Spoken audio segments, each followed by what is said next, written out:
Olá, gente, boa noite. Estamos aqui mais uma vez, pela graça do Senhor, graças à bondade de Deus. E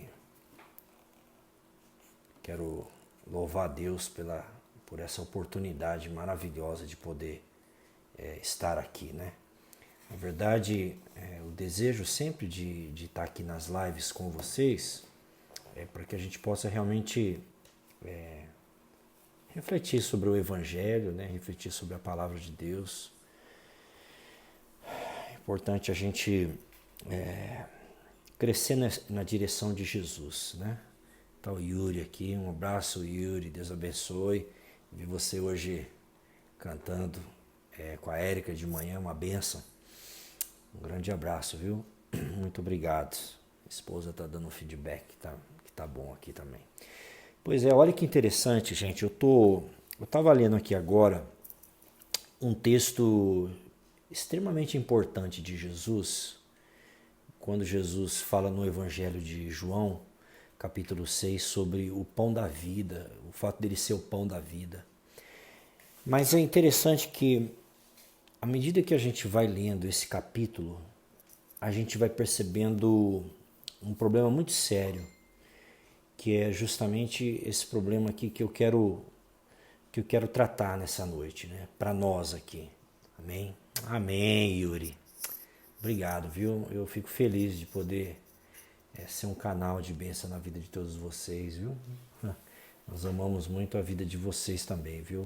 E a gente fica encorajado quando a gente encontra você por aqui, os irmãos, né?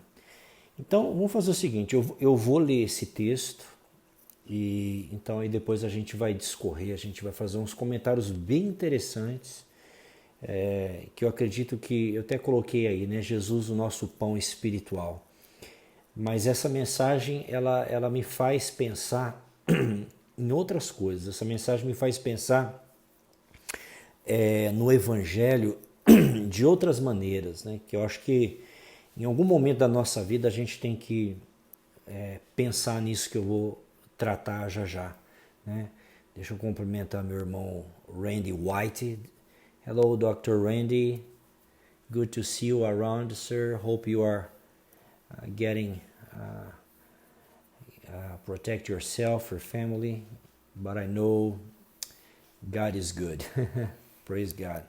Então vamos para João 6, versículo 26, que diz assim: Respondeu-lhe Jesus: em verdade vos digo, vós me procurais, não porque viste sinais, mas porque comeste dos pães e vos fartastes.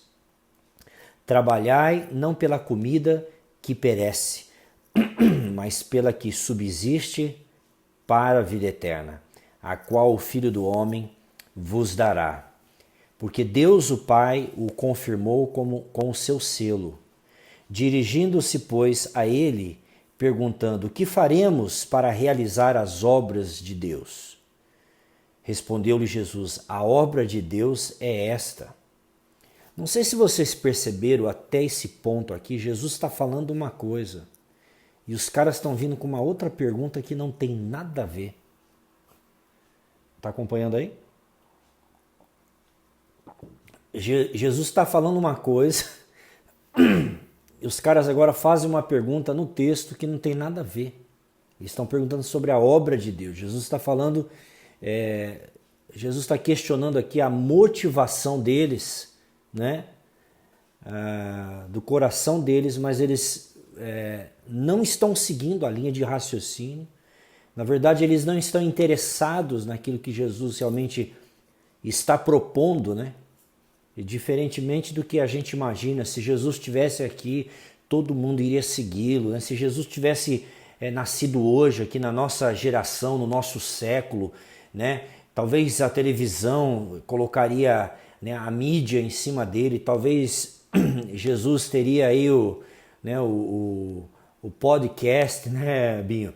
Talvez, mas observa que Jesus está aqui nesse texto lidando com o mesmo problema de sempre, que é o coração humano, né? E é justamente sobre isso que eu quero falar, sobre o coração dos homens, o nosso coração. Então vamos lá. Aí Jesus diz assim: trabalhai não pela comida que perece, mas pela que subsiste para a vida eterna, a qual o Filho do Homem vos dará. Você está entendendo aonde que Jesus está levando a conversa? A narrativa dele? Ele está falando de coisas eternas. Ele está fazendo aqui uma comparação daquilo que é um alimento físico e agora falando do alimento espiritual. Ok? Porque Deus, o Pai, o confirmou com o seu selo. Aí no 28, dirigiram-se, pois, a ele perguntando: que faremos para realizar as obras de Deus? Jesus não está falando sobre as obras de Deus. Jesus não está falando aqui sobre fazer nada para Deus. Porque a primeira coisa que eles precisam é receber algo de Deus. Né? Não tem como a gente fazer a obra de Deus sem primeiro que a obra de Deus aconteça em nós. E aqui, claramente, essas pessoas ainda nem foram salvas. Essas pessoas aqui estão ouvindo Jesus, mas elas ainda estão flutuando no nível rasteiro, no nível superficial. E Jesus está falando de uma coisa essencial. E aí, Jesus responde de maneira objetiva e de maneira contundente aqui, dizendo: respondeu-lhe Jesus, a obra de Deus, vocês querem fazer a obra de Deus? A obra de Deus é que creais naquele, porque ele foi enviado. Então, de novo, Jesus traz a conversa ao foco. Jesus, de novo, diz: a obra de Deus começa em você assimilando quem eu sou, porque eu sou enviado do Pai, o Pai me enviou. Se você quer fazer a obra de Deus, você tem que aceitar aquele que Deus está enviando para vocês, que era o Filho. Respondeu-lhe Jesus: a obra de Deus é esta, que creais naquele que vos foi enviado. Então lhe disseram eles, olha o nível desses caras aqui. Que sinal fazes para que o vejamos e creiamos em ti? Sentiu a incredulidade do coração deles? Quais são os teus feitos? Quer dizer, prova quem você é, prova, dá realmente as evidências que você é o Filho de Deus. Quais são os sinais?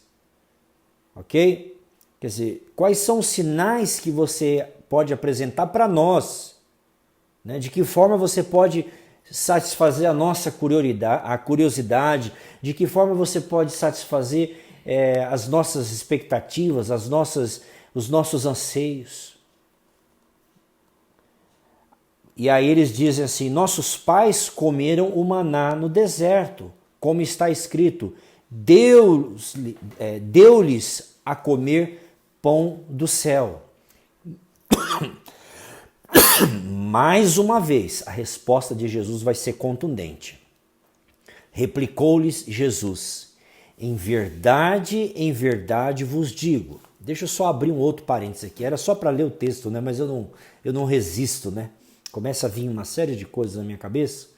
E quando Jesus usa essa expressão, gente, na verdade, vocês já perceberam que ele repete essa expressão, na verdade, ele falou isso com o ladrão na cruz, na verdade, aqui ele está falando, na verdade, é um jeito de se expressar na época, que significa o seguinte: preste atenção, porque eu vou falar uma coisa que você não pode perder, preste atenção, foque no que eu estou dizendo. Essa é a ideia do na verdade. Então aqui ele está dizendo, preste atenção no que eu vou dizer. Porque eles disseram, nosso pai, Moisés nos deu pão lá no deserto, Deus nos deu pão lá atrás, né? Aí Jesus disse, replicou-lhe Jesus, em verdade vos digo, não foi Moisés quem vos deu o pão do céu. O verdadeiro pão do céu é meu Pai quem vos dá. Então observa como a mente deles ainda estava fixa em Moisés, como a mente deles ainda estava fixa na tradição. E Jesus estava tentando propor uma coisa muito superior, uma coisa muito mais profunda, de um nível de relacionamento, de revelação.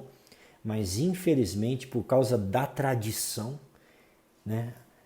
Por causa das tradições humanas, eles estavam perdendo a essência A essência da mensagem de Jesus, consequentemente a essência da mensagem do Evangelho. Olha como é fácil a gente perder a essência das coisas. E é sobre isso que eu quero falar hoje, sobre a essência do que é seguir Jesus, a essência do que é caminhar com Cristo, que eu creio que é o que o Senhor quer falar conosco aqui. Então lhes disseram, Senhor, perdão, gente, eu pulei um versículo aqui, o 32, replicou-lhe Jesus, em verdade vos digo, não foi Moisés quem vos deu o pão do céu, o verdadeiro pão do céu é meu Pai quem vos dá, porque o pão de Deus é o que desce do céu e dá vida ao mundo. Claramente, agora Jesus está falando de si mesmo. Esse é o verdadeiro pão. Então lhes disseram, Senhor, dá-nos sempre desse pão. De novo, você fala, uau, que coisa linda. Eles estão dizendo, Senhor, nos dá desse pão. Mas eles ainda não captaram a mensagem. Eles ainda não entenderam, né, a natureza das palavras de Jesus. Declarou-lhes, pois, Jesus, eu sou o pão da vida. O que vem a mim jamais terá fome. O que crê em mim jamais terá sede. Então agora Jesus está falando de um envolvimento pessoal, né? De colocar a fé, a confiança nele. Porém eu vos disse que embora me tenhais visto, agora aqui olha o tom, né, que Jesus vai fechar esse assunto, é como se Jesus estivesse recuando aqui. É triste ver Jesus recuando, né? É triste ver Jesus virando as costas diante do seu público, diante dos seus ouvintes, por causa do desinteresse, né? E Jesus disse aqui, porém eu já vos disse que embora me tenhais visto, não credes. Todo aquele que o Pai me dá, esse virá a mim, e o que vem a mim, de modo nenhum o lançarei fora. Porque eu desci do céu não para fazer a minha própria vontade, e sim a vontade daquele que me enviou. E a vontade de quem me enviou é esta, que nenhum eu perca de todos os que me deu, pelo contrário, eu ressuscitarei no último dia. De fato, a vontade do meu Pai é que todo aquele que vir o Filho e nele crer, tenha a vida eterna, e eu o ressuscite no último dia. Ok? Vamos lá, o que a gente consegue aprender desse texto aqui? O que Jesus está querendo falar ao coração, aos nossos corações, e que Jesus tentou transmitir aqui nesse texto, né? Primeira coisa, a gente percebe que a fama de Jesus se espalhou, né, por causa dos inúmeros milagres que Jesus fez, por causa dos inúmeros sinais, prodígios. Jesus era seguido, né, pelas multidões. As multidões estavam perseguindo Jesus, estavam indo atrás dele, né? Mas aqui nesse texto fica bem claro que Jesus não se satisfez, né, simplesmente pelo fato daquela multidão estar indo atrás dele.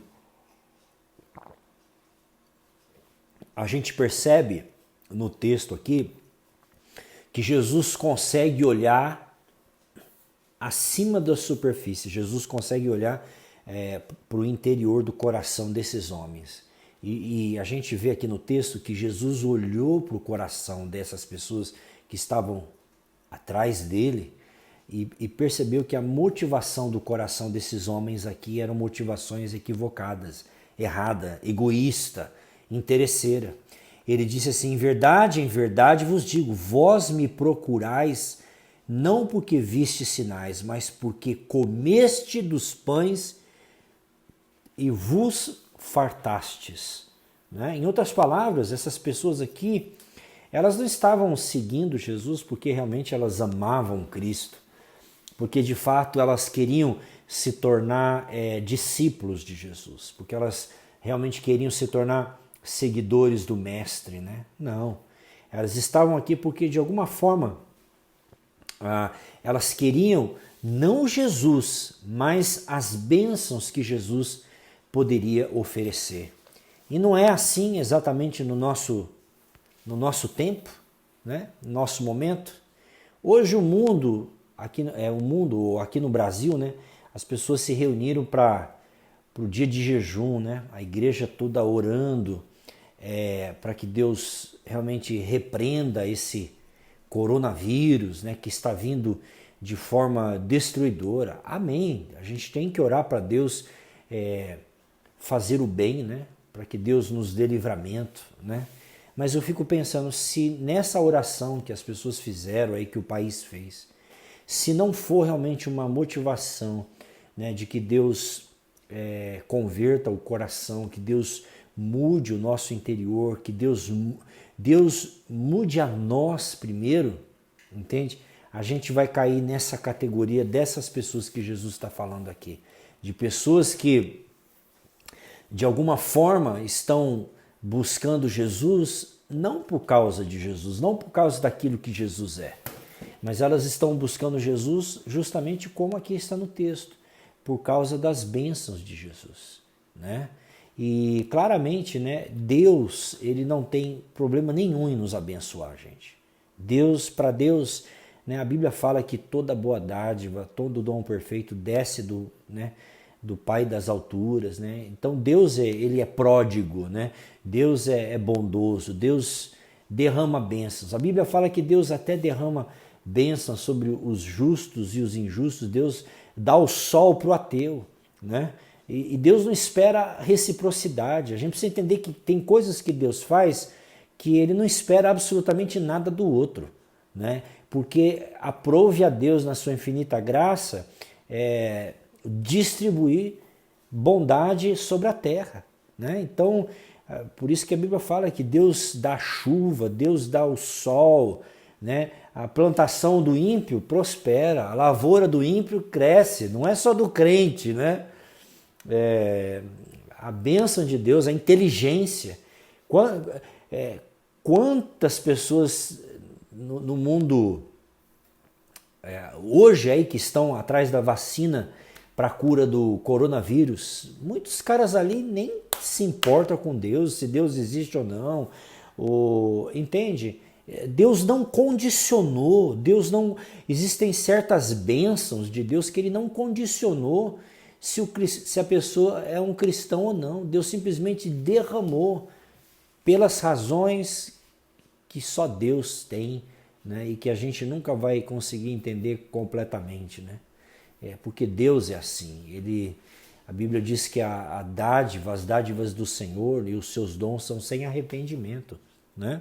Então Deus não volta atrás naquilo que ele deliberou. Mas então, né, baseado nisso, a gente vê claramente que Deus é bom e que ele, com certeza, em breve nós teremos uma vacina, alguma coisa que vai, né, poupar a vida de milhares de pessoas, porque a Bíblia diz que Deus não tem prazer na morte do ímpio, né, mas pelo contrário, que as pessoas possam se converter a Jesus e crer no Evangelho. Esse é o desejo, né, de Deus, sem dúvida nenhuma, né? Mas olha que coisa, né? Jesus aqui percebe que esses camaradas estão interessados, procuram ele por causa dos sinais, né? E tem um trecho no Velho Testamento que eu acho muito interessante. Logo quando Moisés sobe, né? Olha a diferença desse povo aqui e de um cara como Moisés. Quando Moisés subiu lá para buscar as tábuas, né, do concerto, quando ele voltou depois de 40 dias, o pessoal achava que ele não voltava mais, o povo lá estava idolatrando, eles estavam adorando o bezerro de ouro, né? E Deus ficou indignado, Deus abriu a terra, engoliu um monte de gente ali, Deus destruiu, né? Porque você imagina a frustração de Deus, né? De ter demonstrado tanto, né, de si, do seu amor, da sua graça, né? De ter, poxa vida, dado tantos sinais, inclusive esse que está aqui no texto, o pão que alimentou o povo, né, no deserto, o povo comeu. Era um milagre atrás do outro, o povo testemunhando um sinal atrás do outro, um milagre atrás do outro, né? E aí Deus falou: Moisés, eu não vou entrar com vocês na terra da promessa. Não é incrível esse texto? Deus falou: Moisés, leva você leva o povo, né? Eu vou cumprir a minha palavra que eu fiz, mas eu não vou com eles. E eu acho lindo essa parte, eu me emociono inclusive, quando Moisés diz: Deus, se o Senhor não for com a gente, não vai ter graça, né? Não vai ter graça. O que é a terra da promessa sem Deus? É lindo esse texto, né? Se você puder abrir em Êxodo 33:15, eu fico aqui, que o Espírito Santo possa fincar essa mensagem no meu coração e no seu, em nome de Jesus. Que lindo esse texto, né? Êxodo 33:15, perdão. Êxodo 33:15, ele diz: Então lhe disse Moisés: se a tua presença não for comigo, né, não nos faça subir deste lugar, né? Você está entendendo? Se fosse esta geração aqui, eles diziam: oba, Deus está dando uma terra que mana leite e mel. Mas Moisés era um homem que conhecia Deus. Ele falou: não, eu não quero a terra da promessa, eu quero o Deus da promessa, eu quero, é o Senhor. A diferença é o Senhor na nossa vida. Mas esse povo aqui, como muitos dos nossos dias, querem a mão de Deus, querem os favores de Deus. Eu pergunto para você, por que você é crente, hein? Por que você é cristão? Por que a gente segue Jesus? Será que é porque a gente está querendo que Deus continue nos abençoando, nos livrando do mal, nos livrando de toda a enfermidade? Então esse texto aqui é um texto que a gente se pergunta por que a gente é crente. Por que a gente se denomina cristão, seguidor de Jesus? Será que de fato a gente diria como Moisés nessa encruzilhada da vida? A gente diria: eu não vou, o lugar pode ser maravilhoso, pode ter tudo de bênção, pode ser tudo lindo, maravilhoso, mas se a presença de Deus não for com a gente, né? A gente não vai em lugar nenhum. Eu acredito em dons espirituais, irmãos, né? Os irmãos que me conhecem, eu acredito em dons espirituais. Eu não acredito às vezes no que nesses shows, nessa coisa, nesse exibicionismo que tem, mas pessoalmente eu acredito nos dons espirituais para os nossos dias. E uma vez aconteceu isso. Um grupo saiu da igreja que eu pastoreava e foi uma coisa interessante. Eles saíram, né? Se rebelaram, não quiseram ficar no ministério. Tentei conversar, fui atrás e eles foram embora.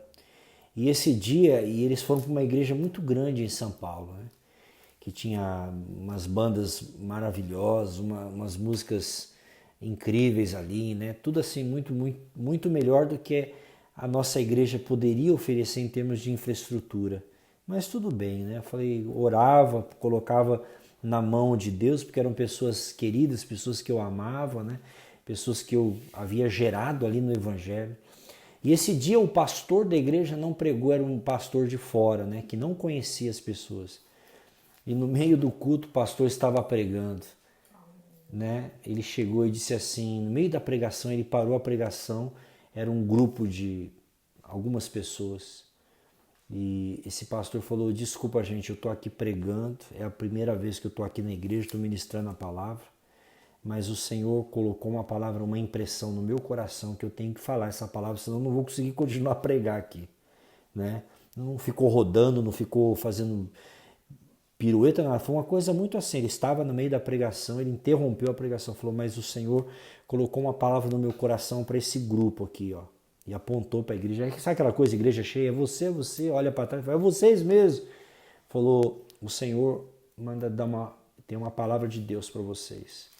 Deus está dizendo o seguinte, que vocês saíram, mas eu não fui com vocês. Mas a minha presença, não que Deus habita em nós, amém? Mas essa não foi a direção para a vida de vocês. Vocês foram, mas eu não fui nessa decisão com vocês. E uma olhou para a outra, começaram a chorar ali, se arrependeram diante do Senhor e voltaram para a igreja. E na época eu lembro que Deus falou no meu coração, essas pessoas vão voltar. Elas vão voltar para a igreja, né? Então, você está entendendo? E é exatamente isso aqui. É uma decisão, é um caminho, é uma escolha. Mas onde que está a vontade de Deus? Essa é a pergunta que a gente tem que fazer todos os dias para nós. Nós estamos no centro da vontade de Deus. Essa é a vontade de Deus para a nossa vida. Porque eu quero a presença de Deus. Eu quero a presença de Deus na minha vida. Você quer a presença de Deus na sua vida? E Jesus está falando aqui exatamente isso, né? Então, a gente tem que desejar mais Deus do que as bênçãos de Deus. Amém? Precisamos desejar mais Deus do que as bênçãos que Ele pode oferecer. Senta aqui do meu lado. Minha esposinha está ali assistindo a live, eu estou chamando ela para sentar aqui do meu lado, né? E Jesus, então, mostra uma coisa interessante aqui, né? Não sei se dá para você chegar mais na câmera. Oi, gente, a paz. Somos aqui agora os da madrugada, né? E aí Jesus, ele fala uma coisa interessante, ele diz assim, respondeu-lhe Jesus, na verdade vos digo, né? Vós me procurais não porque vistes sinais, mas porque comeste dos pães e vos fartastes. Agora, olha o versículo 27 que ele diz aqui. Trabalhai não pela comida que perece, mas pela que subsiste para a vida eterna, a qual o Filho do Homem vos dará, porque Deus o Pai o confirmou com o seu selo. Então, o que Jesus está falando aqui, na verdade, aqui, o que ele está chamando a atenção deles é que eles deveriam colocar a prioridade espiritual acima da prioridade material. É João 6, versículo 27. Então, trabalhai não pela comida que perece, né? Jesus está falando para eles o seguinte, vai acontecer de novo com vocês. Vocês vão perder o... Como é que se fala? O fio da meada novamente na história. Vocês perderam lá atrás, ficaram 400 anos em silêncio, sem ouvir a voz de Deus, e vocês vão perder de novo, porque vocês estão focando, a prioridade de vocês estão erradas. Então Jesus aqui está ensinando que eles deveriam colocar a prioridade espiritual acima das coisas materiais. Por quê? Porque eles estavam buscando Jesus pelos milagres, eles estavam buscando Jesus pelas bênçãos materiais, eles estavam priorizando as coisas físicas terrenas. E é exatamente isso que a teologia da prosperidade tem feito nos nossos dias. A teologia da prosperidade é a mãe da ganância. As pessoas vão para a igreja, fazem voto financeiro, as pessoas fazem campanha, as pessoas fazem todo tipo de coisa porque elas querem receber um reino físico. Elas não estão ali, muitas delas, talvez a maioria, realmente vivendo isso que Jesus está falando aqui. Trabalhai pela comida que não perece. Como é que está na sua versão aí? Trabalhem não pela comida que se estraga, mas pela que permanece para a vida eterna. Então, olha aí, exatamente, ele está falando aqui, que perece, né? Que estraga. Todo alimento está escrito lá, né? Alimento não perecível, ou então alimento perecível. Mas tudo né? tem data de validade. Tem data de validade. Jesus está falando, essas coisas que vocês estão buscando, elas têm prazo de validade. Entende? O que não tem prazo de validade é o seu relacionamento com Deus. O que não tem prazo de validade é aquilo que a gente carrega dentro de nós para a eternidade. Isso aqui ninguém arranca de mim. Entende? Isso aqui ninguém arranca de nós. O reino de Deus, aquilo que a gente está aprendendo aqui, as coisas que a gente está refletindo nessa noite, não tem preço. Me traduz lá, vai lá, amor. Porque Deus é maravilhoso. Porque Deus é maravilhoso, né? Vai lá, God. Amazing. Yeah, she's translating for me. Ok. Então aqui Jesus está deixando isso bem claro, né? E Jesus está oferecendo a coisa mais importante aqui. Jesus está oferecendo a salvação para eles. Amém. Jesus está dizendo aqui, ó, no versículo, né? Trabalhai pela comida que não perece ou que não estraga, mas pela que subsiste para a vida eterna, a qual o Filho do Homem vos dará. Eles estão tendo a oportunidade de ouvir a salvação direto do próprio Jesus. Né? Hoje você está ouvindo a salvação através do Cristiano, através da Patrícia. Ou eu não sei, você deve ter... Quem alcançou você talvez tenha sido o seu pastor, né? Que pregou o evangelho para você, um amigo. Mas vocês imaginam a oportunidade que essa geração teve de ouvir o próprio Jesus, o próprio Deus falando para eles de salvação. E que Jesus estava ali oferecendo para eles, né, o dom da vida eterna, que era crer no Filho de Deus. Né? Mas simplesmente eles não entenderam. E aí eles lançaram, como eu falei aqui, eles estão totalmente fora, desconectados daquilo que Jesus está falando. Né? E aí Jesus vai dizer assim... Dirigindo-se, pois, a ele, perguntaram, agora eles vão perguntar para Jesus, que faremos para realizar as obras de Deus? Jesus respondeu, a obra de Deus é esta, que creais naquele que foi enviado. Olha que coisa incrível aqui, né?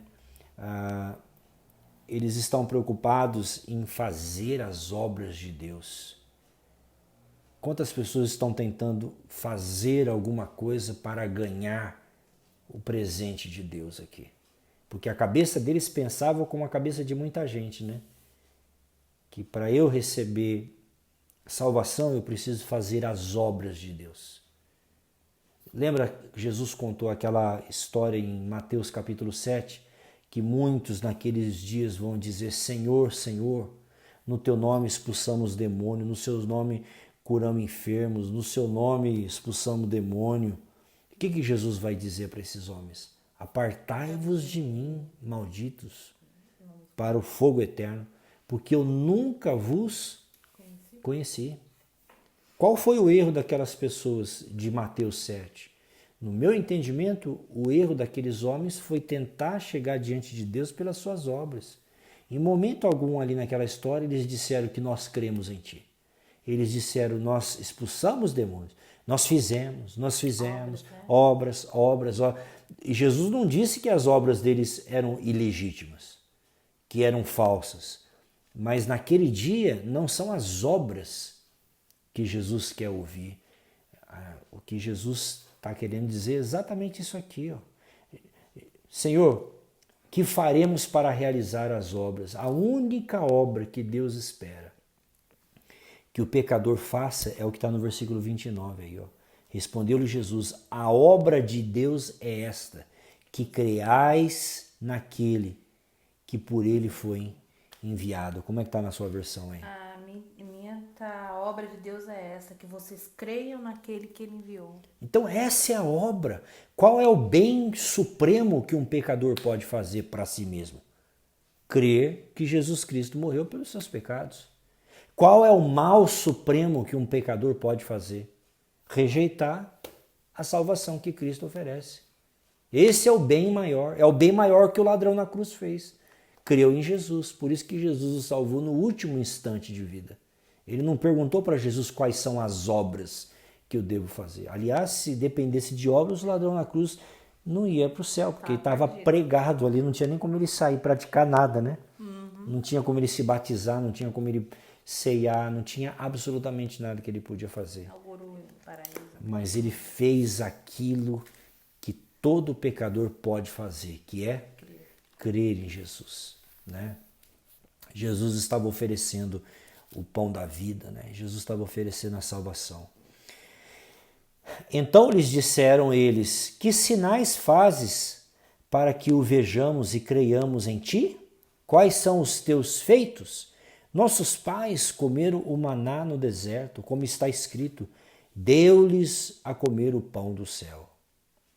Jesus disse aqui, em verdade vos digo, não foi Moisés que vos deu o pão do céu. O verdadeiro pão do céu é meu Pai quem vos dá. Porque o pão de Deus é o que desce do céu e dá vida ao mundo. Que coisa maravilhosa, né? Jesus está dizendo aqui, vocês estão preocupados com o pão? Talvez eles estivessem esperando que Jesus fizesse um milagre assim, né? Porque Jesus já tinha feito a multiplicação do pão. Mas aquela multiplicação do pão tinha uma mensagem ali. A mensagem era que Jesus estava disposto a saciar a fome deles, né? Então, Deus estava, na verdade, oferecendo algo muito maior do que aquele pão, né? Deus estava oferecendo o verdadeiro pão, que Jesus falou aqui, é o verdadeiro pão, né? Mas, infelizmente, eles estavam olhando para o pão material. Eles estavam olhando, né, para aquilo que podia encher, forrar o estômago deles, né? Esse é o mal do século, inclusive, né? Exatamente. As pessoas vão atrás da bênção, né? Não do abençoador. Exato. E sim, e olha aqui que ele diz no texto, né? Declarou-lhe Jesus, eu sou o pão da vida. O que vem a mim jamais terá fome. O que crê em mim jamais terá sede. Então, como é que a gente se alimenta de Jesus? Quando a gente crê nele. É assim que a gente se alimenta de Jesus. É crendo que ele é a provisão espiritual. É crer que Jesus é o que alimenta, né, a nossa fome espiritual. E quando nós cremos em Jesus, nunca mais a gente tem fome, nunca mais a gente tem sede, nunca mais a gente está perdido, porque aquele que come de Jesus nunca mais terá fome. Ele está falando aqui de salvação. Esse se alimentar de Jesus aqui é de salvação. E o verso 36 continua, porém, eu já vos disse que embora me tenhais vistos, não credes. Todo aquele que o Pai me dá, esse virá a mim, e o que vem a mim de modo algum o lançarei fora. Né? Então aqui, Jesus no 36, ele deixa claro que os homens estão recusando, né, crer nele, né, porque eles estão interessados nas bênçãos físicas, como eu falei, né, e não nas bênçãos espirituais, né? E eu acho lindo esse texto, infelizmente os calvinistas distorceram, né? Porque diz assim, porém eu vos disse, embora me tenhais vistos, não credes, todo aquele que o Pai me dá, esse virá a mim, e o que vem a mim, de maneira alguma lançarei fora. Então os calvinistas aqui acreditam que todo aquele que o Pai me dá, que Deus então predestinou, né, certos indivíduos para que eles venham para Jesus, né? E se esses homens estão rejeitando Jesus, é porque, em último caso, eles não estão entre os escolhidos, os eleitos, né? Mas não é isso, né? Quem é, né? Quem que o Pai dá para o Filho, né? O texto é bem claro. O Pai dá ao Filho a todos aqueles que crêem nele, né? Todos aqueles que creem. No versículo 35 ele diz, o que vem a mim jamais terá fome, e o que crê em mim.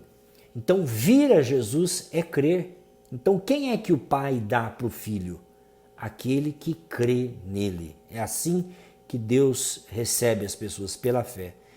Né? Então, todo aquele que crê em mim, esse virá a mim. Quer ver? Não. Onde é que fala aqui? Exatamente, esse versículo aqui, né? Declarou Jesus, eu sou o pão da vida, quem vem a mim jamais terá fome, aqui, porque eu já... Não, 37. Todo aquele que o Pai me dá. Está assim na sua versão? Todo aquele que o Pai me dá? Pai me dá. Isso. Todo aquele que o Pai me dá. Todo aquele que o Pai me dá. Esse, né, virá a mim. Então, todo aquele que crê é um presente do Pai ao Filho. Não tem nada de predestinação aqui. O texto é bem claro. Quem o Pai dá ao Filho? Todo aquele que crê. E quando você crê, você vai até Jesus. Ok? E, consequentemente, todo aquele que crê é um presente do Pai ao Filho. Então, se você creu em Jesus, você é um presente do Pai ao Filho. E Jesus faz uma outra promessa aqui, né? Ele diz, Depois que ele falou, todo aquele que o Pai me dá, esse virá a mim, e o que vem a mim, de maneira nenhuma o Lançarei fora. Então aqui Jesus está falando da eternidade, que a salvação é eterna. Jamais ele vai te lançar fora. Ele pode até nos disciplinar pelos nossos pecados, ele pode até nos corrigir, mas nunca mais ele vai nos lançar fora. Amém? Amém. Porque eu desci do céu não para fazer a minha própria vontade, e sim a vontade daquele que me enviou. E a vontade daquele que me enviou é esta. Qual que é a vontade dele? Que eu não perca nenhum de todos os que ele me deu. Pelo contrário, eu o ressuscitarei no último dia. Então é a vontade do Pai que Jesus não perca nenhum daqueles que ele salvou, de nenhum daqueles que creu nele. Amém? Olha que lindo. Amém. Ele vai dizer lá em cima que ele nunca vai lançar fora, e aqui diz que nunca vai perder. Então isso é salvação eterna. Primeiro ele disse lá no 37. Ele repete, né? No 40 ele reafirma, né? O que ele diz aí? De fato, a vontade do meu Pai é que todo aquele que vir o Filho e nele crer tenha vida eterna. Tenha. E eu o ressuscitarei no último dia. Ele reafirma. Ele reafirma. E ele diz aqui que tenha a vida eterna. Então aqui ele não está dizendo que teremos a vida eterna, mas ele diz que tem a vida eterna. Irmãos queridos, a vida eterna já é uma experiência no presente momento. Nós já estamos na vida eterna. Amém. Nós já estamos na vida eterna. E o que vai acontecer? Quando o nosso corpo morrer, ele vai nos ressuscitar no último dia. Então nós já somos cidadãos da eternidade. Já estamos habitados na vida eterna. A vida eterna já habita em nós. Amém? Isso é maravilhoso. Eu não sei se foi você que pregou, se eu li em algum lugar, que diz que o céu, acho que foi você que falou, o céu não é o nosso destino, mas é a nossa origem. Você que falou isso, essa frase? Não, acredito que não. Mas eu achei interessante. O céu não é o nosso destino, mas a nossa origem é a partir de Cristo. Exatamente. E o céu já está em nós. O céu não é um lugar que a gente vai. O céu já habita em nós. O cristão, aonde você estiver, você já está no céu. Paulo vai dizer lá em Efésios que nós já estamos assentados com ele nas regiões celestiais. Então Deus já nos vê na eternidade. O tempo é só uma folha que vira. É só uma página, mas nós já estamos reinando com ele em vida. Paulo diz que nós já estamos reinando em vida. Quando Jesus voltar, nós reinaremos em glória. Amém? Amém. Glória a Deus. Então, olha os privilégios que nós estamos falando aqui. Olha as riquezas espirituais que nós estamos compartilhando aqui.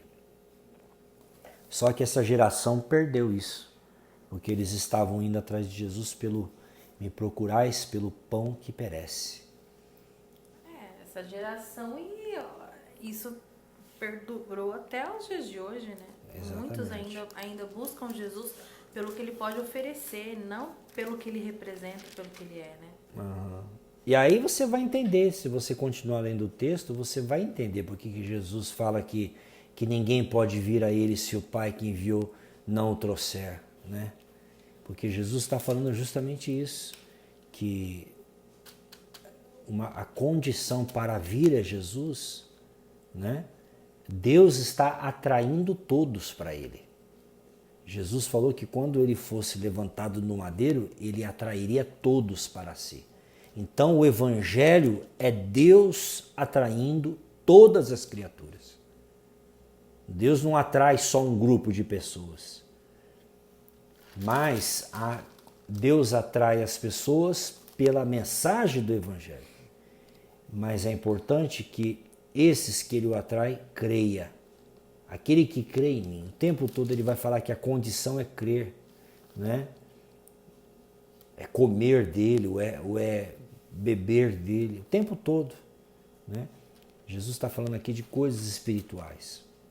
Então, antes de Jesus estabelecer até um endurecimento no coração deles aqui, e o ápice desse capítulo é quando Jesus usou uma figura, Pati, que escandalizou eles. Quando Jesus falou aqui que aquele que quiser, se alguém no 50, né, quando ele vai dizer assim, esse é o pão do céu, o 51, eu sou o pão vivo que desceu do céu, se alguém dele comer, viverá eternamente, e o pão que eu, não é esse aí não, quer ver, ó? Quando ele vai falar que, quer ver, ó? Quem come a minha carne? Lê esse texto aí. Quem come a minha carne e bebe o meu sangue tem a vida eterna. E o ressuscitarei no último dia. Então, exatamente, ó, Jesus fala que era preciso comer da carne dele e beber do sangue dele. Aí ele fala, pois a minha carne é verdadeira comida e o meu sangue é verdadeira bebida. E o que acontece quando Jesus fala nisso aqui? Quer ver, ó? Que diz aqui o texto? Quer ver, ó? Aí no 60, o que acontece com eles? Muitos dos seus discípulos, tendo ouvido tais palavras, disseram, duro é este discurso, quem pode suportá-lo? Adoro essa palavra. Na verdade é o 55, Pati, quando ele fala que é... Você leu o 55? Li, pois a minha carne é verdadeira comida e o meu sangue é verdadeira bebida. Isso. Aí tem um versículo aqui que diz que eles se escandalizaram. Vê se você acha ele aqui. Né? Tá. Quer ver, ó?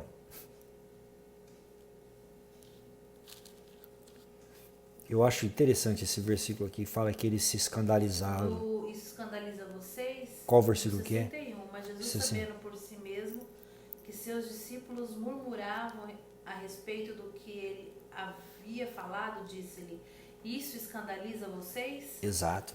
Mas era esse o propósito de Jesus. Jesus aqui começa a chocar os seus ouvintes. Por quê? Porque eles endureceram o coração deles. E agora Jesus então vai usar uma linguagem que vai afastar eles mais ainda, né? Tanto é que ele vai falar que o que ele está falando é espiritual. Agora lê o 64 aqui. Mas há descrentes entre vocês, é isso? Isso, entre vós. Ora, Jesus sabia desde o princípio quais eram os que não criam e quem iria traí-lo. E prosseguiu. Por causa disto é que falei para vocês que ninguém pode vir a mim se não lhe for concedido pelo Pai. Exato. Por quê? Porque Jesus graciosamente havia feito de tudo para esses camaradas ouvirem e receber a mensagem, mas eles estão o tempo todo resistindo. Eles estão falando de pão material, eles estão falando de obras, eles estão pedindo sinais para Jesus. Aí o que acontece? No 41 eles murmuraram, né, porque ele disse que ele era o pão do céu, e eles disseram, não é este o filho de José? Acaso não conhecemos o seu pai e a sua mãe? Então, agora aqui começa um processo que a gente chama de o endurecimento judicial de Deus. O que é o endurecimento judicial?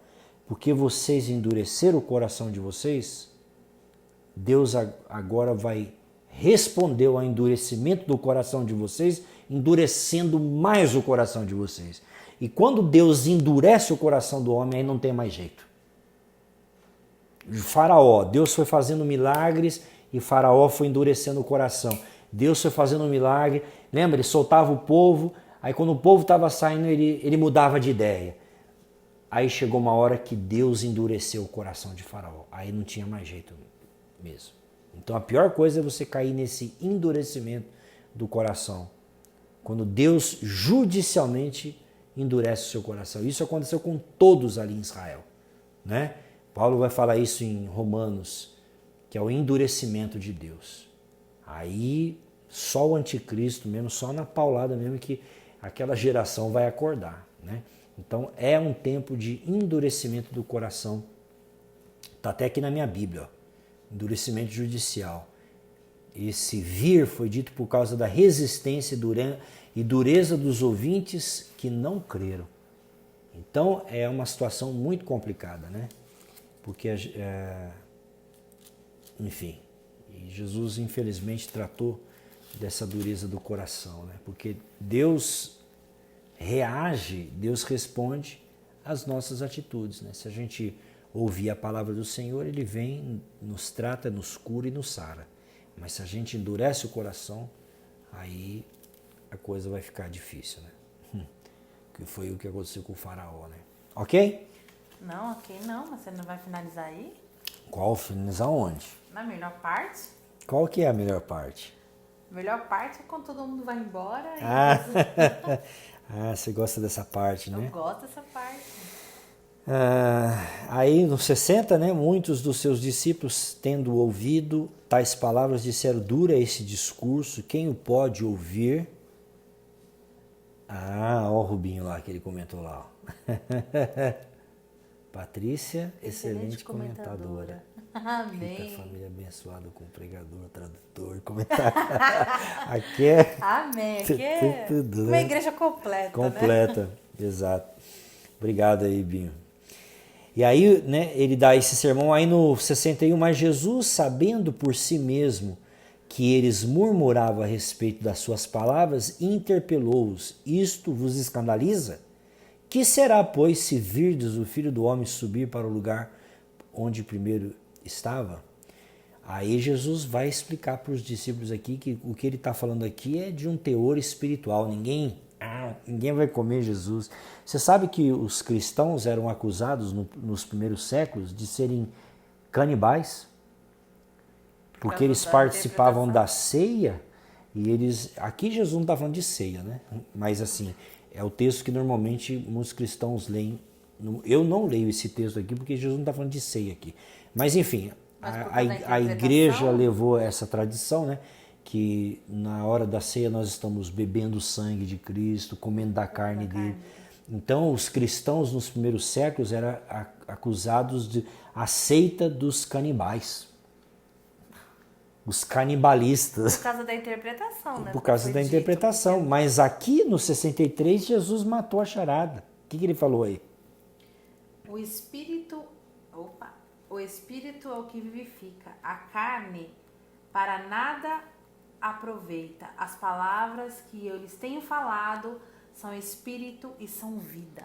Jesus está falando, gente, ninguém vai se tornar salvo mordendo a minha carne, bebendo o meu sangue. O que eu estou falando é espiritual.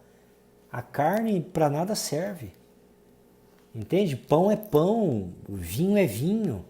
Aí tem aqui, em cima disso aqui, a Igreja Católica criou a doutrina da transubstanciação, que acredita-se que no momento que o padre eleva os elementos para cima, verdadeiramente aquele pão se transubstancia na carne de Jesus. Então, na teologia católica, o católico está comendo Jesus de verdade. Então, verdadeiramente comendo Jesus. Só que sem sair sangue, né? Que eles falam que é o sacrifício não cruento, né? Nossa. Não cruento, mas eles estão verdadeiramente comendo. Aí vieram depois os reformados, os anglicanos e os luteranos e deram uma melhorada na coisa, mas continuou do mesmo jeito, né? Mas o que Jesus está falando aqui é absolutamente espiritual, porque ele fala aqui para nada, né? A carne para nada aproveita. As palavras, quer dizer, você tem que digerir o que Jesus está falando espiritualmente. A mensagem é espiritual. Aí vamos terminar aqui, então. 66, então. O 4. Contudo, há descrentes, nós já lemos, né? Já. Aí o 66, 66. À vista disso, muitos dos seus discípulos o abandonaram. E aqui é importante entender que esses discípulos aqui não são salvos. É a multidão, né? Discípulo é um termo que é usado na época para qualquer pessoa que decide seguir, aprender alguma coisa. Né? Então era muito comum, tinha ali um filósofo, tinha lá um rabino, um rabi, né? E as pessoas seguiam para ouvir os ensinos dele. Então aqui os caras falam, não, a gente não quer nada que esse Jesus não, né? e o abandonaram e já não andavam com ele. Então perguntou Jesus aos 12. Aí ele se volta para os 12 e diz o quê? Será que vocês também querem se retirar? Jesus, E vocês também não querem fiquem ir? aqui, Com a vem multidão? aqui, vamos conversar. Não, você não quer ir embora também? Só paulada. Só pancada. Deixa eu ler isso aqui. Aham. Simão Pedro respondeu: Senhor, para quem iremos? O Senhor tem as palavras de vida eterna, em outras traduções que eu prefiro. Senhor, para onde iremos nós, se só tu tens As palavras de vida eterna? E nós temos, olha o diferencial aqui, crido Nós temos e... crido e conhecido que o Senhor é o Santo de Deus. Então, ele está dizendo aqui, nós cremos e não paramos no crer. Nós agora estamos te conhecendo. Né? Então, o crer define a nossa salvação. O conhecer define a nossa vida como seguidor de Jesus. E Pedro tinha experimentado essas duas dimensões na vida dele. Ele não era só um discípulo, mas ele era um crente. Né? Diferentemente do Judas. O texto já vai deixar claro que o Judas era discípulo, mas não era crente. Não era salvo. Não era salvo. Vai ler? Lê o 70 aí. Então Jesus lhes disse: Não é fato que eu escolhi vocês, os 12, mas um de vocês é um diabo. Um de vocês é o capeta. Ele se referia a Judas, filho de Simão Iscariotes, porque este, sendo um dos 12, era quem o havia de trair. E aqui a pergunta, né, que as pessoas fazem, né, como é que Jesus escolheu Judas e o Judas era um diabo? Né? Como é que Jesus escolheu, depois Judas é um diabo? A gente precisa entender, ele está falando aqui, escolheu para quê? Aqui não está falando escolheu para a salvação. Escolheu para ser um apóstolo, escolheu para ser um discípulo. Então a escolha ou a eleição está sempre ligado com uma bênção, seja individual, seja como nação, seja como povo, para realizar um propósito, né? Para ser uma bênção, para ser um instrumento, para executar alguma coisa. Né? Mas aqui não se trata da salvação, porque Jesus sabia que Judas, o interior dele não era um interior de uma pessoa salva. Jesus nunca se enganou com Judas. Né? Ele teve as chances de poder voltar atrás, de mudar. Né? Ele não foi um predestinado. Né? Não foi escolhido, não, isso aqui eu vou escolher para ir para o inferno, de maneira alguma. Todo momento ele tem um momento de voltar atrás. Né? Mas ele preferiu o caminho do pecado, né? Ele preferiu virar as costas para Jesus. Ok, gente? Então que a gente não seja essa multidão que está interessada nos benefícios de Jesus apenas, que a gente não seja, né, esses religiosos aqui, esses judeus que, enfim, não estão com seu coração endurecido, e também não sejamos um Judas, né, que enfim, que está ali perto de Jesus, mas de fato não está interessado, né, em Jesus, que não crê em Jesus, né?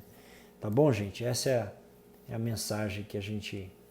A mensagem da madrugada, né? Já são quase 2 horas da manhã. Então vou dar uma boa noite para todos aqui. O Yuri, boa noite. Patrícia Lima Araújo, nossa, um nome igual ao teu, amor. O Yuri aqui, o pastor Randy White, God bless you, good night. O Rubens, o Binho. A Mieko, fazia tempo, né, que a gente não via a Mieko. Como é que tá aí no Japão, Mieko? Dá notícias para nós aí, tá? Faz tempo que a gente não se fala. Tá com saudade de você, viu? Tá esse dia pensando, eu falei, pô, nunca mais eu vi a Mieko, nunca mais a gente conversou, né? Uma benção, viu? Deus abençoe você, amigo, sua família. Se Deus quiser, logo a gente vai estar livre desse mal. Daniel, Deus abençoe, glória a Deus, Daniel. Amém. Fiquem na paz, viu? E fica à vontade, gente. Se quiser compartilhar essa live, né? Abençoar a vida de outras pessoas, né? Sinta-se à vontade de compartilhar, de, né, dividir. Amen. God bless you all. Great message. Amém, Binho. Deus abençoe, né? Deus sempre muito bom com a gente. Amém. Eu não entendi nada, mas vindo do Rubinho, bênção. Deus abençoe vocês todos. Ótima mensagem. Amém. Amém. Deus abençoe, gente. Boa noite. Agora a gente Beijo vai no dormir. coração, viu? Fiquem na Deus paz. abençoe. Até amanhã.